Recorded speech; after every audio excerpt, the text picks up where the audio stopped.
It was nearly 2 in the morning when the sound of tires grinding over gravel pulled me from my restless thoughts. I sat on the couch with the TV playing quietly, pretending to watch a rerun while my stomach twisted itself into knots. My wife, Emily, had texted earlier that night, saying she'd be late because of a work meeting. But something didn't sit right. An hour ago, her boss, Mark, had posted a video on his Instagram story. He and a few others laughing, glasses raised on some rooftop bar. No meeting, no spreadsheets, just celebration. I stayed up anyway, not a catcher in a lie, but to confirm what my gut already knew. The kind of truth you try to deny until it knocks on your front door. Headlights swept across the living room window. I stood and moved silently toward the entrance, parting the curtain just enough to see.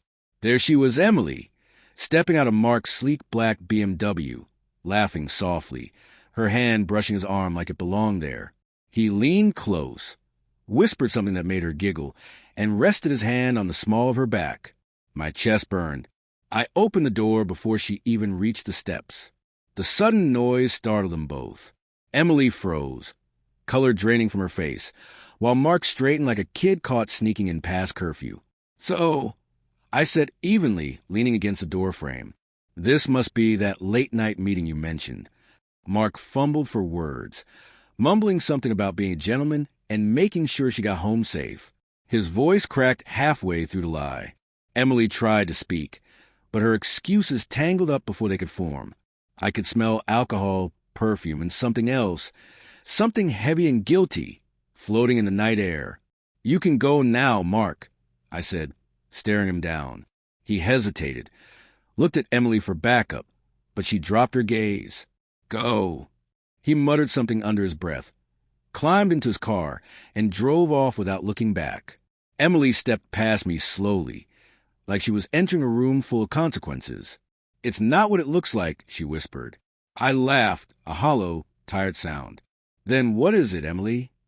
She started explaining that it was just a celebration, that everyone had been there, but her voice trembled with every word. "You came home in his car at 2 in the morning," I said quietly. "Were your co-workers ghosts?"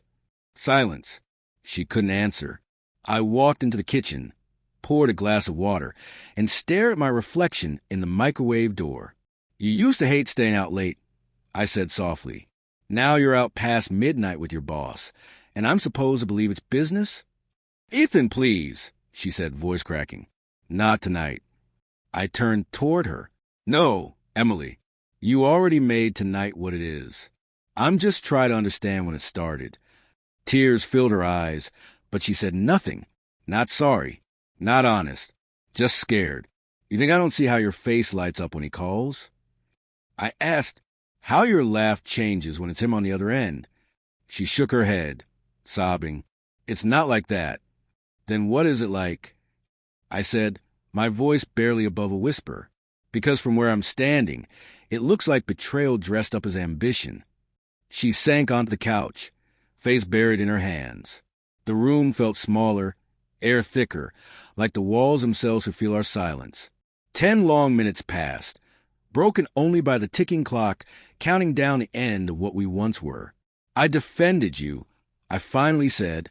"When people warned me that Mark was getting too close, I told them they were wrong. I told them you'd never cross that line." Her eyes lifted, red and glassy. I swear I didn't sleep with him." "Maybe not," I said quietly, "but you let him make you feel something I couldn't anymore. And maybe that's worse." Her face crumpled as I walked toward the closet and pulled out the small suitcase I had packed days ago, just in case. Her expression turned to panic. "Ethan, where you going?" To find my self-respect, I said, zipping it shut, "You spent too long chasing attention, and I've spent too long pretending not to notice." She moved to block the door, but I stepped around her. "I'm not angry," I said, my voice steady. "I'm just done waiting for honesty that never comes." Her sobs echoed as I stepped into the cold night air. Down the street, I noticed Mark's BMW parked with its lights off. Of course he was still there. I walked up and tapped on his window. He rolled it down halfway, face pale. "You waited," I said. "That's cute." He opened his mouth to talk, to apologize maybe, but I cut him off. A good boss doesn't text a married woman at midnight or drive her home at 2.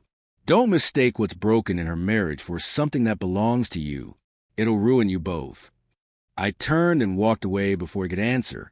By the time I hit the highway, the first light of dawn crept over the horizon. My phone buzzed again and again with her name, but I didn't pick up. I rolled down the window and let the cold air sting my face. It hurt, but in that sting, I felt something I hadn't felt in a long time. Clarity. Maybe she'd realized what she'd lost. Maybe not, but for the first time in months, I didn't feel lost anymore.